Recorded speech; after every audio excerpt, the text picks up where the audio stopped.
한우 사용관리 관련돼 가지고 교육을 하게 된 광주축산농협 사료공장에서 근무하고 있는 김형호라고 합니다. 인사 한번 드리겠습니다. 반갑습니다. 일단 첫 번째 페이지를 보겠습니다. 첫 번째 페이지를 보게 되면 좀 잠깐 글자가 좀 흐려가지고 안 보입니다만 제가 말씀으로 설명드리도록 할게요. 저희가 지금 현재 전라남도에 한우를 사용하고 있는 두수를 제가 오늘 아침에 체크를 한번 했어요.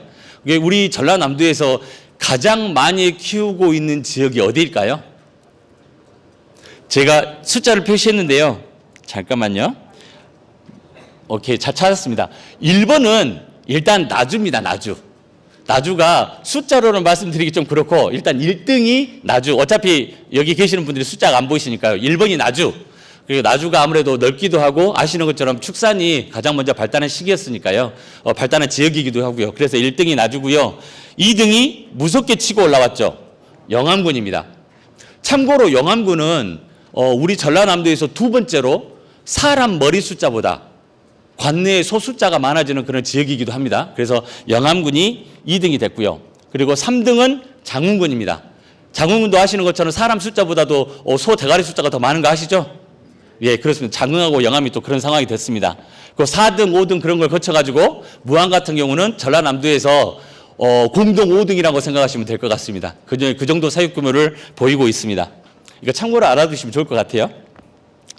제가 지금 보여드릴 거는 통계 자료, 한우 용량 관련된 출연율이라고 어렵게 적어놨는데요. 제가 말로 쉽게 설명해 드릴게요. 여기 계시는 분들 같은 경우는 이미 소를 키우고 계시니까 과연 우리나라 사람들이 소를 많이 키우고 있는데 어느 성독을 가지고 있는지를 알아야만 현재 소를 키우고 계시는 당사자들이 내가 우리나라에서 어느 정도 수준이구나라는 걸 알 거 아니에요. 그래서 우리나라가 2022년도에 소를 출하를 했는데 어느 정도 성적을 가지고 있는지를 알고 그리고 설명을 드리는 그런 코너를 만들었습니다. 일단은 첫 번째 설명드릴 건 뭐냐면요. 제가 위에 적어놓은 것처럼 육량입니다. 육량. 여기 계시는 분들 육량하고 육질 등급 구별할 줄 아시죠? 보시게 되면 육량 출연율입니다. 육량하고 육질은 아시죠? 우리가 육질이라고 부르는 거는 1뿔뿔, 1뿔, 1, 2, 3. 그러니까 아주 쉽게 표현하게 되면 육질, 고기의 질을 뜻하는 거고 이거는 육량. 소 한 마리를 때려잡았을 때 얼마나 많이 먹을 게 많은가. 그걸 다 뒤집어서 말하게 되면 지방이 얼마나 적은가라는 부분을 육량이라고 부르잖아요. 그래서 먹을 게 많이 있다. 그러면 A등급. 지방이 겁나 많다. 그러면 C등급 그러잖아요. 그래서 A등급, B등급, C등급 비율을 한번 살펴보도록 하겠습니다. 일단 왼쪽에 보게 되면 아래에다가 한우 숫소라고 적어놨어요. 숫소, 한우 숫소. 말 그대로 비거세. 우리가 거세를 하지 않은 우리가 흔히 말하는 진짜로 순놈을 말하는 거죠. 순놈을 보게 되면은 A등급이 31.4%, B등급이 52.5%, C등급이 13.4%. 그러니까 예를 들어서 우리나라에서 순놈이 100마리가 돌아가시게 되게 되면 31.4마리는 A등급, 그리고 52.5마리는 B등급, 그리고 13마리 같은 경우는 C등급이 나오는 소리입니다. 근데 우리가 사실은 순놈은 거의 안 키우니까요. 우리는 비거세하고 암소 비육을 좀 봐야 되겠죠. 하고 일단 암소 비육을 볼게요. 암소 비육을 보게 되면 A등급은 24.8%, B등급은 53.1%, 그리고 C등급이 21%. 내가 암소를 어떤 원인이 됐든 간에 비육을 하게 되면 한 절반 정도는 B등급을 맞구나. 혹시나 지방이 없이 자란 놈들이 이 정도 수준으로 나오고 지방이 좀 많이 낀 놈들은 이 정도 수준으로 나오는구나 라고 숫자를 생각하시면 될 것 같아요. 거세 같은 경우는 A등급이 28.8%, B등급이 51.2%, C등급이 19.9%. 분명히 강사가 암소하고 그다음에 비거세하고 중요하다 그랬는데 숫자가 얼추 비슷하네? 라는 부분이 있잖아요. 이 숫자 관련된 부분은 아주 옛날부터 지금까지의 통계 자료를 보게 되면 재미있는 현상이 나타나거든요. 그래서 2022년도는 비슷한 수준이 나왔구나라고 생각을 하시면서 일단 넘어가시게요. 다음 페이지에서 제가 설명을 드릴게요. 제가 처음에 육질하고 육량을 설명드렸듯이 이거는 2022년도에 육량 출연율이고요. 이 다음은 육질 출연율에 대해서 설명을 드릴게요. 육질 출연율을 보게 되면 조금 복잡해졌습니다. 왼쪽에 보시게 되면 한우, 숫소, 그러니까 거세하지 않은 개체들 같은 경우는 맨 왼쪽 빨간색이 1뿔뿔, 그 다음에 노란색이 1뿔, 그 다음에 파란색이 1등급, 그 다음에 2등급, 3등급 순으로 막대 그래프를 그려놨어요. 일단은 비거새우를 보니까 일단은 1뿔뿔 등급이 0.3, 그러니까 100마리로 치게 되면 채 한 마리가 안 나왔죠. 그리고 1뿔 등급이 0.9, 그리고 1등급이 3.3, 그래도 1등급이 나온 게 한 3마리는 나온다는 소리네요. 하고 합하면 거세를 하지 않음에도 불구하고 1등급 이상 출연율이 한 4.5, 100마리에서 4.5마리는 나오는구나. 정말 유전적인 능력이 좋거나 아니면 다른 사유가 있거나. 아무튼 1등급 이상 출연율은 4.5%, 그리고 2등급이 21%, 3등급이 71.4%. 얼추 이렇게 생각해도 되겠죠. 거세를 안 하게 되면 거의 70% 이상이 3등급이 나오는구나. 그러니까 거세를 꼭 해야만 고급육을 만들 수 있구나라고 생각하시면 될 것 같습니다. 일단은 거새우는 비거새는 거의 우리가 안 키우니까 제끼고, 이제 암소를 보겠습니다. 암소는 비육을 하게 되면 어느 정도 성적이 나올까? 2022년도 평균을 낸 수치입니다. 1뿔뿔이 12.2%, 1뿔 등급이 20.1%, 1등급이 27%, 2등급이 26.3, 3등급이 13.9 정도 나왔습니다. 내가 어떤 상황이 됐든 간에 처녀 비육이 됐건 아니면 경산호 비육이 됐든 간에 암소 비육을 하게 되면 약 59.4%가 1등급 이상 출연이 나오구나. 옛날보다는 많이 좋아졌네? 라고 생각하시면 될 것 같아요. 우리가 가장 관심이 많은 거새우를 보게 되면 1뿔뿔 출연율이 37.7, 100마리에서 37.7마리는 거세를 하게 되면 1뿔뿔 등급이 나온다라는 겁니다.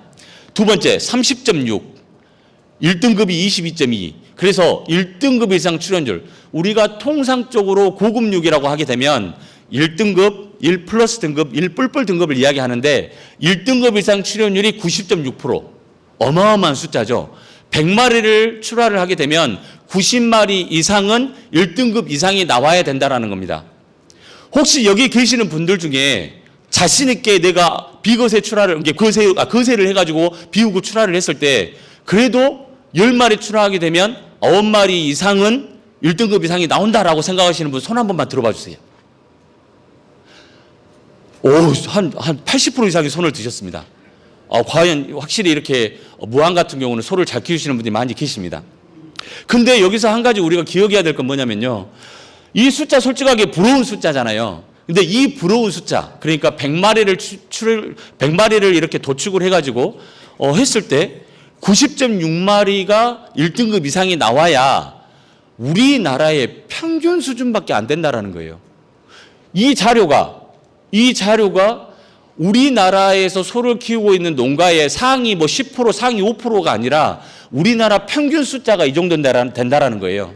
그래서 여기 계시는 분 역시, 저 역시 소를 키우고 있습니다만 이 숫자가 겨우겨우 이렇게 달할 정도밖에 안 되거든요.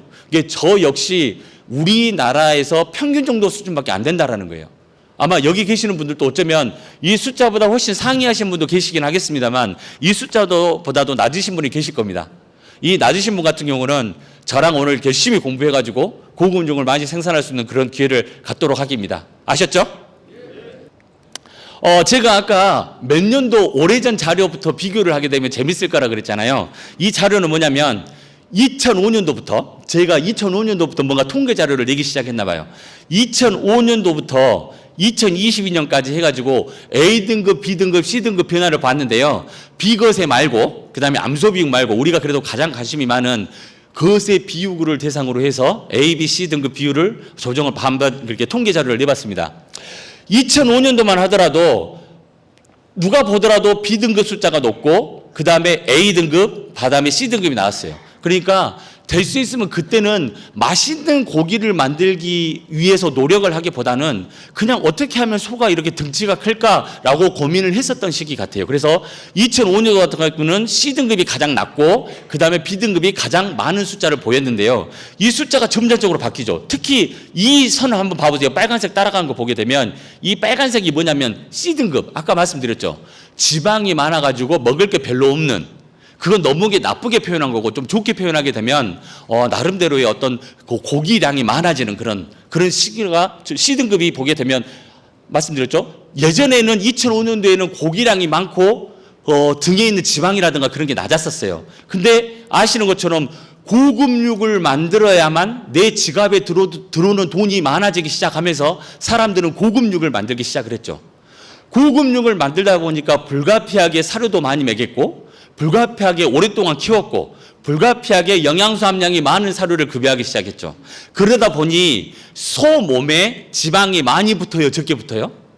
많이 붙기 시작했어요. 그러다 보니까 C등급 비율은 점차적으로 올라가게 돼 있었습니다. 보시게 되면 2005년도에는 이 정도 수준에서 2014년도에는 이 정도 수준까지 올라갔죠. 심지어 앞에 있는 등급하고 역전까지 일어났습니다. C등급 비율이 점차적으로 올라가는 상황이 됐죠. 그래서 이 상황에서는 1등급하고 A등급하고 역전 현상까지 일어났습니다.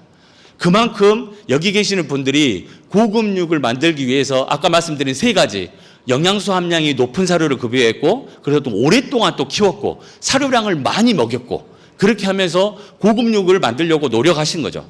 근데 이 순간, 어느 순간 이렇게 고급육 비율이 높아지다가 다시 재역전되는 시기가 있었습니다. 혹시 이 역전되는 시기에 대해서 혹시 미루어 짐작, 혹시 이래서 바뀌었을 거다라고 생각하시는 분 계세요? 오케이. 방금 앞에서 정답을 주셨습니다. 이 시기 때 왜 B등급하고 C등급, A등급하고 C등급 비율이 다시 바뀌었냐면, 기억하실지 모르겠습니다. 이 그때 우리가 등급제도, 표현하기 어렵게 설명하면 안 되니까, 우리 도축장에 있는 등급 판정사들이 A등급, B등급, C등급을 매기는 기준이 있는데, 그 기준 자체가 이 시기 때 바뀌었죠. 우리나라 정부에서 그랬잖아요. 우리 한국 사람들이 맛있는 한우를 키우기 위해서 정말 노력하고 있는데, 열심히 노력하면 노력할수록 C등급 비율이 높아지더라. 그래서 C등급이 높아짐에 따라서 주머니에 들어가는 돈이 좀 적어지더라. 그래서 우리나라 정부에서, 농림수산식품부에서 큰 결심을 내렸죠. 그렇게 열심히 하시는 분들을 위해서 C등급 맞을 애들이 B등급으로, B등급 맞을 애들이 A등급으로 맞게끔 육량 지수를 계산하는 공식을 고쳐보겠다 해가지고 고쳐가지고 이 시기 때 큰 변화가 있었습니다.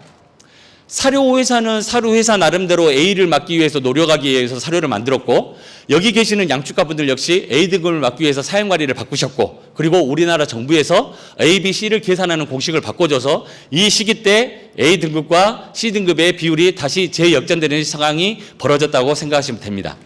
우리가 더 관심이 많은 등급을 볼게요. 육질 등급을 볼게요.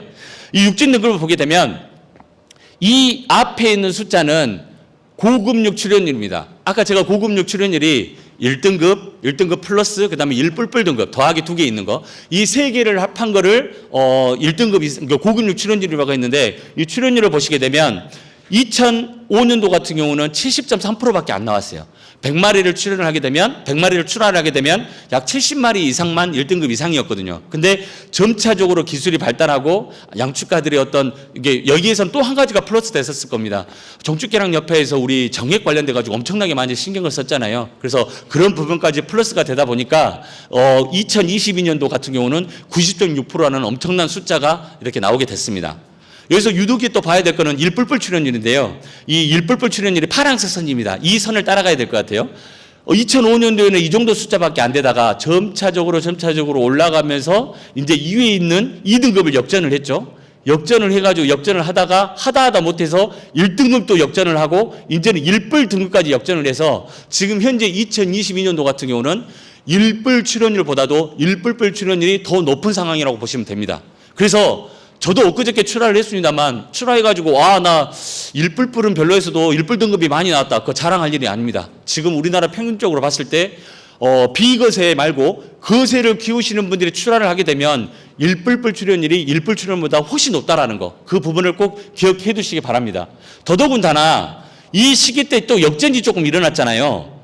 이 시기 때 1등급까지 1뿔 등급까지도 역전을 했는데, 이 시기가 또 어떤 시기인지 아시겠죠? 방금 아까 대답을 해주신 거하고 비슷한데요. 이 시기 때 우리 농림수산식품부에서 양축가들이 1뿔뿔 출연율을 어떻게 하면 더 많이 맞게 할까, 뭐 속내는 따로 있긴 하겠습니다만 어떻게 하면 어떻게 1뿔뿔 등급을 더 많이 맞게 이렇게 노력을 할까 하면서 우리가 육질 등급을 계산하는 그런 방법을 조금 많이 바꿨죠. 그래서 예전에 마블링 스코어, 그러니까 근내 지방도를 계산을 할 때 예전에는 8번과 9번을 1뿔뿔을 줬었는데 7번의 상단 부분까지도 근내 지방도가 나오게 되면 1뿔뿔 등급을 맞게 해주는 그런 상황이 됐다 보니까 이때 1뿔뿔 출연율이 상당히 많이 올라왔다고 생각을 하시면 됩니다. 아셨죠? 이거는 도매시장 등급별 가격 동향인데요. 이 숫자 뭐 그래프 보게 되면 속만 상하니까요. 제가 다른 걸로 이제 말씀드리면서 넘어갈게요. 아시는 것처럼 요새 소 시세가 좀 어떤가요? 좋아요? 좋다라고 표현하신 분한테 제가 이렇게 물어볼래요. 이 시세가 쭉 갔으면 좋겠어요? 아니죠. 예전에는 제가 이걸 실감을 합니다. 예전에는 이게 솥값이 이렇게 많이 안 좋을 때는 이게 10월만 하더라도 10월 말하고 11월 초만 하더라도 솥값이 이게 좀 이렇게 안 좋은 게 좀 오래 갈 것 같지 않으세요? 라고 하게 되면 웃으면서 뭐 좀 그럴 것 같긴 한데 뭐 그러면 쓰건든가라고 이야기를 하셨거든요. 근데 최근에는 제가 솥값이 조금 좀 글죠? 좀 오래 가면 어쩔까요? 라고 하게 되면 저한테 냅다 화를 내시더라고요. 이 새끼야 임마 말이 씨가 돼 새끼야. 네가 그렇게 말하게 되면 솥값이 더 안 좋아져 라고 이런 말을 하시는 거예요. 그래서 제가 강의를 하면서 절대 소 전망이라든가 현재 소 시세 관련돼 갖고 조심스럽게 말씀드릴 부분이 없지 않아 있습니다. 일단은 소 시세 관련된 부분은 제가 앞서 설명드린 것처럼 전망에 관련된 부분은 이렇게 한마디만 하고 넘어갈게요. 예전에는 우리가 소 시세가 결정되는 게 사실은 두 가지에 의해서 결정이 되잖아요. 하나는 뭐냐면 경제 용어로, 좀 어렵지도 않습니다. 경제 용어로 공급. 우리나라에서 공급할 수 있는 소 마리수가 몇 마리가 되느냐. 그게 바로 공급인 거고요. 그 다음에 수요. 우리나라 소고기를 먹는 양이 얼마나 되느냐. 그래서 우리가 가지고 있는 마리 숫자와 우리가 먹는 소고기의 어떤 그래프가 만들어지면서 결국은 가격이 결정이 됩니다. 근데 기존에 역시 현재 지금 고민하는 것만큼 소 마리수가 존재했었어요. 그래서 여러 강사들이 그리고 여러 학자들이 분명히 소 시세가 조금 떨어져야 되는데 시장 우리가 흔히 말하는 가격 결정의 원칙에서 어긋나고 있다라고 표현을 하면서 이상한 현상이라고 표현을 했었거든요. 저는 그 말에 대해서 절대적으로 부정을 합니다. 결론적으로는 맞는 말이긴 하지만 원인 분석이 잘못됐다라는 생각이 들어요. 우리가 통상적으로 생각하는 아까 말씀드린 공급의 법칙과 수요의 법칙, 그래서 그 두 개가 교차점이 우리가 가격이 형성이 되는데요. 가격 형성 원리는 변하지 않았습니다. 이상하게 돌아가지 않았어요. 우리가 사용하고 있는 공급 두수 그냥 비슷한 수준이었죠. 근데 수요 관련돼 가지고 학자들이 말하는 아니면 교수님들이 말하는 이거 원래 수요가 이래야 되는데 정말 뭐가 안 맞아 떨어진다가 아닙니다. 우리가 알게 모르게 실제로 우리가 수요할 수 있는 수준보다 더 많은 수요가 생길 수 있는 조건이 형성이 되었었다라는 겁니다.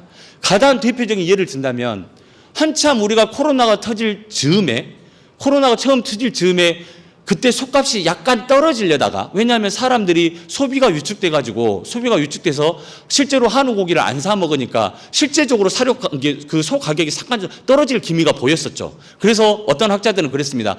드디어 뭔가 시세가 떨어질 기미가 보인다라고 표현을 했는데 그때 실제로 사육두수가 많아가지고 많은 학자들이 걱정을 했음에도 불구하고 그때 소 가격이 어떻게 됐죠? 오히려 치고 올라갔죠. 근데 왜 그때 치고 올라갔나요? 수요는 정해져 있는데 치고 올라간 건가요? 아니면 수요가 갑자기 올랐나요? 수요가 올라갔죠. 정답입니다. 그때 어떤 일이 발생을 했냐면 사람들이 불가피하게 외출이 금지당하고 있고 그리고 결국은 내가 바깥에서 평상시 때 시내 같은 데 아니면 나가서 아니면 친구들 만나서 동창들 만나서 이렇게 같이 소고기도 사 먹고 그런 상황에서 외출 자체를 못 하다 보니까 집에 짱 박혀 있는 좋은 표현은 아닙니다만 아무튼 집에 박혀 있는 상황이 많았었어요. 그리고 돈 쓸 때를 친구들 만났으면 돈을 많이 쓸 텐데 친구들을 못 만나니까 주머니에 돈이 조금씩 쌓이기 시작하는 거예요. 그때 나는 이때 이 상황에서 적금을 해야 되겠다. 이때 나는 돈을 모아야 되지. 라는 생각을 하시는 게 아니라 우리 가족들끼리 뭐를 먹을 때 평상시 때 돼지고기 먹을 거 좀 비싼 돼지고기 먹어야 쓰겠다. 아이 비싼 돼지고기 먹을 바에는 차라리 한우 고기 이참에 먹어봐야 되겠다 라고 하면서 한우 고기에 대한 관심도가 엄청 높아졌단 말이에요. 그러면서 한우 소비량 자체가 급증을 하게 된 겁니다. 그래서 수요와 공급이 뭐 이렇게 맞아떨리는 가격 원리가 아니라 아까 말씀드린 것처럼 공급수, 그러니까 키우고 있는 한우 숫자가 얼추 비슷한 수준에 존재하였더라도 우리가 한우 고기를 소비하는 소비량이 비이상적으로 많아졌기 때문에 그때도 가격 시세가 유지됐었던 겁니다. 분명히 이유는 이상한 이유가 아니라 분명히 이유는 경제학적으로 맞아떨어졌었다는 거거든요. 그래서 과연 이 상황에서 우리가 사용하고 있는 마리 숫자는 동일한데 뭐 숫자로 뭐라고 하는데 뭐 어떤 사람은 335만 도, 340만 도, 350만 도 뭐 저는 숫자에 대해서 뭐 이렇게 뭐 크게 생각하지는 않습니다만 사람들이 그렇습니다. 저보다 똑똑한 사람들이 우리나라에서 키우고 있어야 될 숫자보다는 훨씬 많은 건 사실이다. 오케이, 많은 건 사실입니다. 많은데 어떻게 하면 우리 한우 시세를 유지할까? 결국은 어떤 요인이 됐든 간에 수요가 많아지는 상황이 어떻게 하면 만들어질까? 근데 현재 그 상황 자체가 안 만들어진다라는 겁니다. 그 이유 자체가 여러 가지가 있겠죠. 물가도 올라가고 기름값 올라가고 뭐 올라가고 인건비 올라가고 기타 등등 올라가다 보니까 말 그대로 코로나의 장기화 때문에 경기가 침체에 있어서 현재 계시는 양축가분들 그리고 축산물을 소비하는 국민들이 지갑이 쉽게 안 열린다라는 거거든요. 그래서 결국은 지금 현실의 모습이 나타나고 있는 겁니다. 경제학적으로 뭐가 안 맞아떨어진 게 아니라 경제학적으로 맞아떨어지고 있다는 겁니다. 제가 이렇게 좀 약간 비희망적이지 않는 그런 이유를 말씀드리는 건 뭐냐면 제가 아까 말씀드린 것처럼 이 역시 긍정적으로 받아들여 주셨으면 좋겠습니다. 왜냐하면 긍정적으로 받아들여야만 우리가 나름대로 이 사태를 준비를 할 것이고 이 사태의 준비를 해야만 결코 우리가 무너지지 않습니다. 제가 유튜브로 녹화를 하고 있어서 말이 좀 조심스러워지긴 합니다만 한간에 제가 주장하는 말이 아니라 한간에 어떤 교수님들이 이런 말 하더라고요. 어떤 연구하시는 분들이 우리나라가 쌀은 포기했어도 한우는 포기하지 않았다 라는 말을 하더라고요.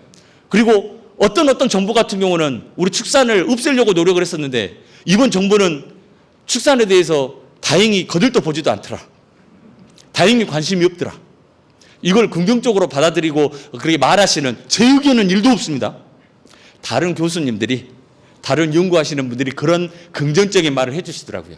그래서 그런 긍정적인 마인드를 가진 상태에서 제가 말씀드린 부분을 좀 명시해 주세요.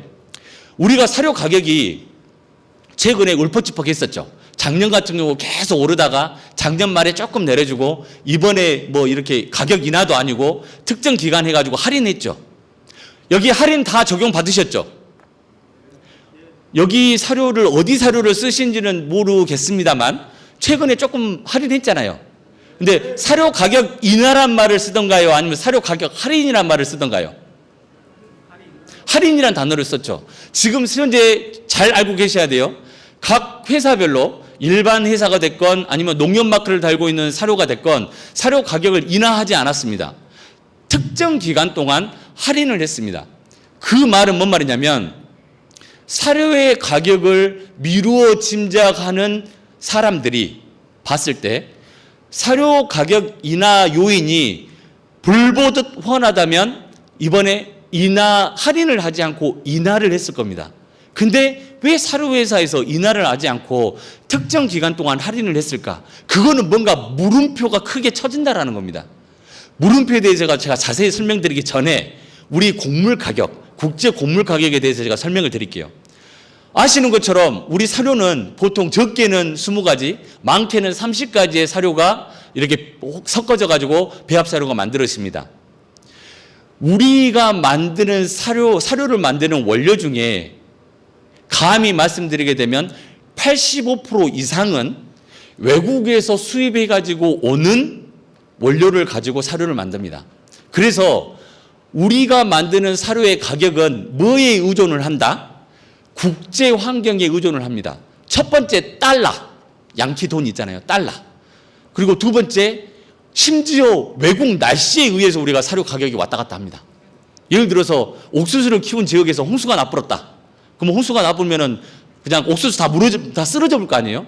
또 옥수수가 쓰러지고 나서 이제 옥수수가 썩을 거 아니에요?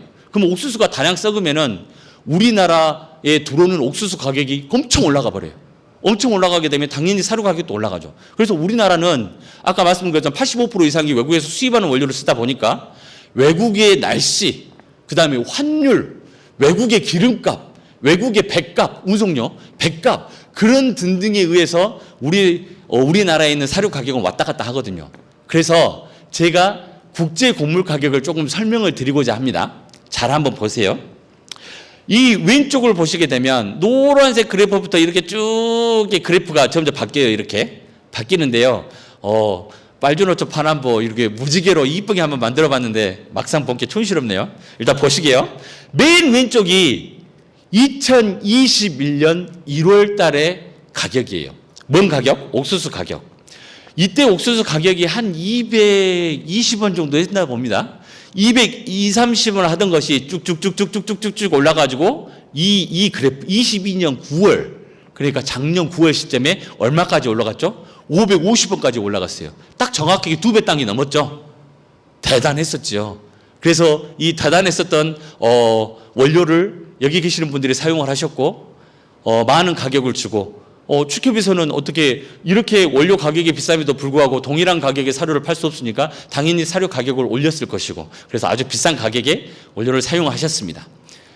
소맥 역시 소맥이 뭔지 아시죠? 소맥이 뭐죠? 밀을 어려운 말로 소맥이라 하대요. 그러면 퀴즈. 대맥은 뭐게요? 보리. 그러면 연맥은? 귀리. 여기는 다 알고 계십니다. 다.